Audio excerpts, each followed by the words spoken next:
Je suis nul. 3 mots que j'avais tendance à exprimer assez fréquemment et j'en faisais une généralité. Quand tu exprimes « je suis nul », tu te mens à toi-même. Parce que tu généralises quelque chose de spécifique. Tu ne peux pas être nul. Tu peux uniquement être nul sur un aspect de ta vie. Mais quand tu es nul quelque part, je peux t'assurer que tu es bon ailleurs et que tu es excellent dans un certain domaine de ta vie.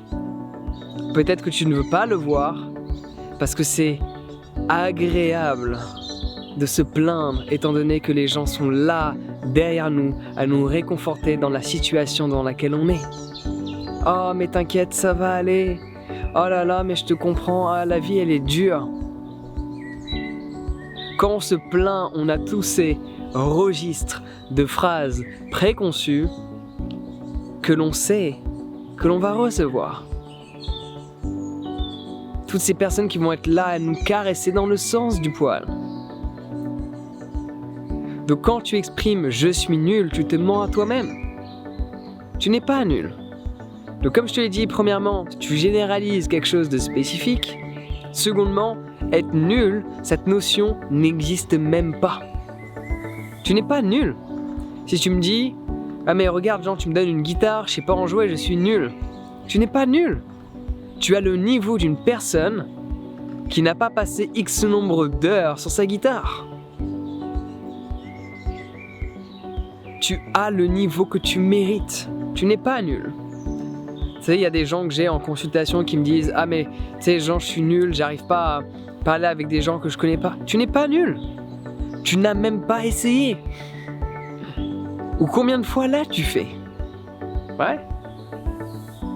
Être nul n'existe pas. Ce que tu considères comme étant nul, c'est le fait que tu n'aies pas pratiqué. Que tu as passé X nombre d'heures à développer tes compétences dans ce domaine-là. Et tu dis « je suis nul ». Tu as juste passé 10 heures dessus. Alors que cette personne que tu considères savoir faire, que tu considères être excellent, elle n'a pas passé 10 heures dessus. Elle a passé des milliers d'heures dessus. Par ce fait, tu te considères comme étant nul et elle comme étant excellente.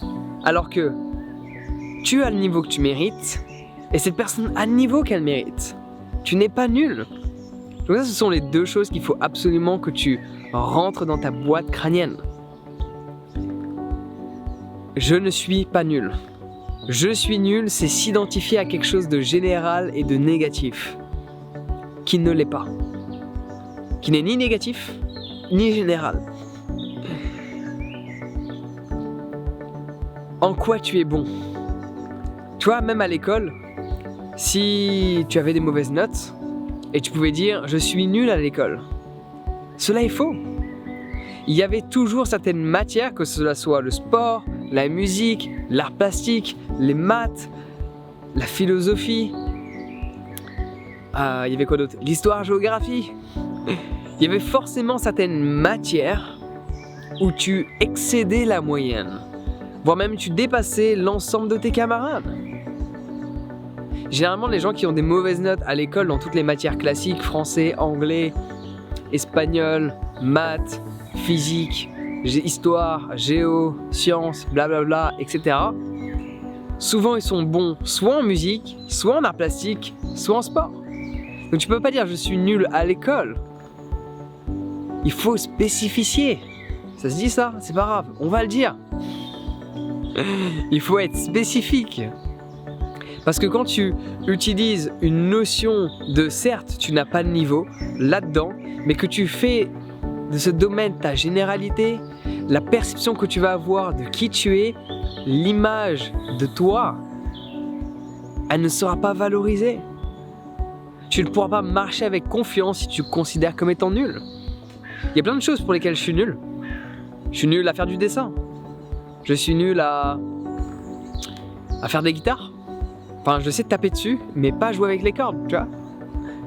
Et je me porte très bien dans ma vie. Je ne vais pas me considérer comme étant nul, étant donné que je ne sais pas faire quelque chose auquel je n'ai pas pratiqué un certain nombre d'heures.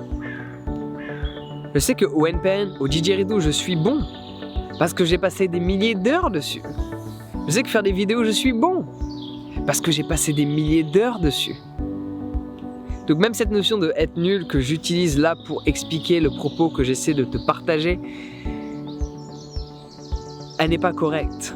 On devrait parler de nombre d'heures de pratique dédiées à un domaine d'activité bien spécifique. Celui-ci va déterminer notre perception à accomplir certains actes ou certaines missions ou certains niveaux au sein même de cette activité-là. Donc non, tu n'es pas nul. Et fais attention à tout ce que tu utilises après le « je suis », parce que cela risque de définir qui tu es, et quand tu te penses nul, tu vas rien créer d'extraordinaire dans la vie. Si tu penses être nul, ton estime de toi est tellement basse que tu ne vas pas oser faire quelque chose de nouveau ou devine quoi, tu n'auras pas d'autre option que d'être nul. Quand tu commences un instrument de musique et que tu n'as jamais touché un instrument de percu, un instrument à vent, un instrument à cornes, tu n'as pas d'autre choix que d'être une merde. Faut l'accepter. Un jour, je vais me mettre à faire de la sitar. Je serai nul. J'aurai pas les compétences. Parce que ce sera relié uniquement au nombre d'heures que j'aurai passé. Et il y a certains domaines d'activité, il y a certains instruments, il y a certaines compétences où en 10 heures, tu peux atteindre un niveau dit par rapport à la société bon. Mais il y a d'autres choses où il va falloir passer 100 heures pour avoir ce niveau dit bon. Donc il y a des choses qui s'apprennent plus rapidement, il y a des choses auxquelles on développe des compétences plus rapidement, des choses qui prennent plus de temps. Et en fonction de tes capacités déjà de base, peut-être qu'il va te falloir toi, en 10 heures tu vas faire ce que moi j'arrive à faire en 100 heures à la guitare. Mais peut-être qu'avec un instrument avant, le scénario va être inversé. On a tous des facilités. Mais ta facilité ne détermine pas le niveau que tu as si tu ne pratiques pas. Donc ne dis pas que tu es nul. Tu as juste le niveau que tu mérites. Et si le niveau que tu mérites, que tu as à l'heure actuelle ne te convient pas, soit tu l'acceptes et tu réalises que ce truc-là ne t'intéresse pas et que tu acceptes d'avoir ce niveau-là, soit ce truc t'intéresse et que tu n'acceptes pas d'avoir ce niveau-là dans cette chose qui t'intéresse. Et là, tu décides de dédier X nombre d'heures chaque jour à cette pratique pour développer tes compétences et exceller dans ce domaine-là. Mais il n'y a pas de « je suis nul ».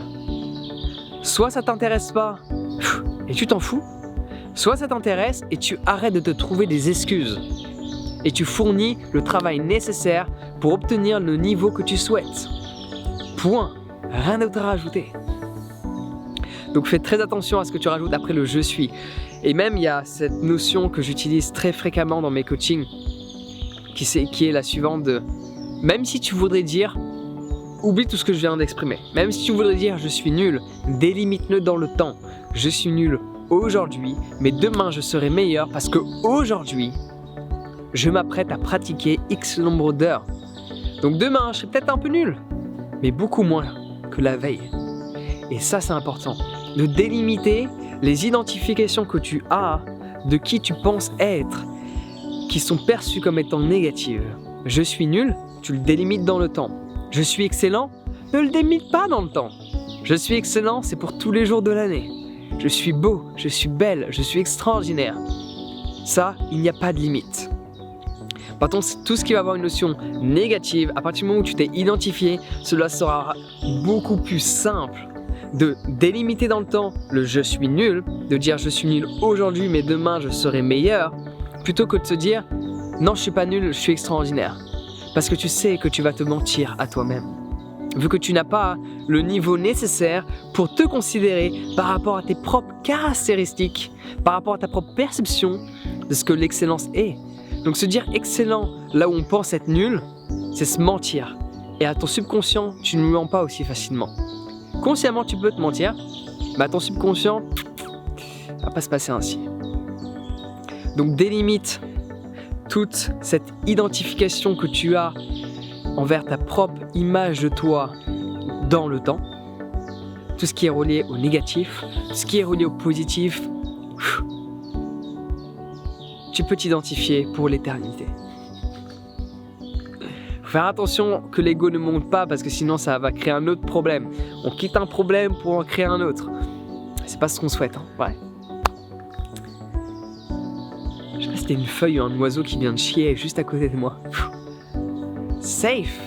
Alléluia. Soit ce en quoi tu te considères comme étant nul à l'heure actuelle t'intéresse et tu fournis le nombre d'heures de pratique nécessaires pour développer de nouvelles compétences, soit cela ne t'intéresse réellement pas, non pas parce que ça te fait peur, non pas parce que tu as peur d'être jugé, d'être critiqué, tu n'oses pas, mais que vraiment ça t'intéresse pas. Apprendre à dessiner, j'en ai rien à battre. Du coup, mon niveau de dessin, il va rester là où il est, jusqu'au jour où j'aurai envie peut-être d'apprendre à dessiner. Et là, je n'accepterai pas d'avoir ce niveau-là. Mais pour l'instant, j'en ai rien à battre. Mon niveau va rester ainsi. Et si tu veux un conseil extrêmement utile, le début, c'est le plus chiant. Cette phase où on sait qu'on n'est pas bon, parce qu'on n'a pas assez pratiqué, tu devrais non pas pratiquer 1 heure par jour, mais 4, 5, 6 heures par jour. Et je peux t'assurer que quand t'es nul dans quelque part, et que tu fais en sorte de pratiquer 3, 4, 5, 6 heures par jour pendant 1 mois, en 1 mois, tu auras fait ce que certaines personnes font en plusieurs années. Parce que les gens, quand ils ont envie de développer une pratique, développer des compétences, ils vont le faire quelques heures dans la semaine. Si toi, tu fais 4, 5 heures par jour, alors que eux font 5 heures dans la semaine, en 1 mois, en faisant 5 heures par jour,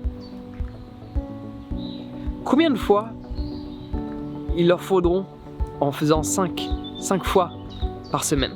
Je te laisse faire les calculs. Tu dois apprendre à booster la confiance que tu as en toi.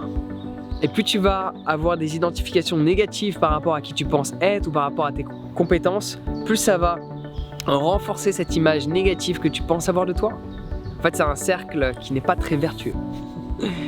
Du coup, je vais t'aider. J'ai un PDF sur la confiance en soi que beaucoup de personnes ont téléchargé, beaucoup de personnes en ont été aidées et tu peux le faire toi aussi à présent, tout comme ces milliers de personnes qui l'ont téléchargé. C'est un guide qui va t'expliquer les différentes étapes pour justement booster ta confiance. Ça va te donner un petit coup de pied au cul qui va te faire réaliser que tu es capable de bien plus que ce que tu penses être capable de faire en cet instant présent. Sur ce, prends soin de toi. Le lien est dans la description. On se retrouve de l'autre côté sur mon site internet et je te souhaite une excellente journée.